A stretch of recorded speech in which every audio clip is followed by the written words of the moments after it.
ఒక group of ministers వచ్చి revenue minister గారు, నేను, ఎండోమెంట్ మినిస్టర్ గారు, అదేవిధంగా ఇన్ఛార్జ్ మినిస్టర్ గారు అందరం కూడా ఇక్కడికి వచ్చి ఈ కార్యక్రమాలన్నీ దిగ్విజయంగా పూర్తి కావాలి, ఎక్కడ కూడా భక్తులకు ఇబ్బంది రాకూడదు అని చెప్పి చిన్న చిన్న మైన్యూర్ ఇష్యూస్ గురించి కూడా మేము ఆ రోజు రివ్యూ చేసుకోవడం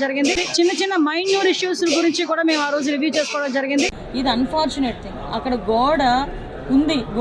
ఆ గోడ పిల్లర్ తో కట్టాడా, సిమెంట్ తో కట్టాడా, బ్రిక్ తో కట్టాడా అన్నది ఎవరు కూడా మేము చూసుకోవడానికి ఆ గోడ పిల్లర్ తో కట్టాడా, సిమెంట్ తో కట్టాడా, బ్రిక్ తో కట్టాడా అన్నది ఎవరు కూడా మేము చూసుకోవడానికి ఇవాళ షీఈస్ సింప్లీ డినయింగ్. మేము చూసుకోలేదండి. In the capacity of home minister which she is not suppose to, she has delivered that. She is not suppose to talk like that in the capacity of home minister అండి.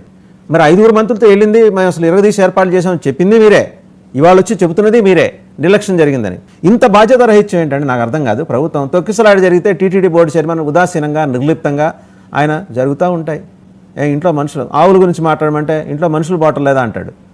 పవన్ కళ్యాణ్ గారు sorry చెప్పమని అడిగితే sorry చెబితే ప్రాణాలు తిరిగి వస్తాయంటాడు.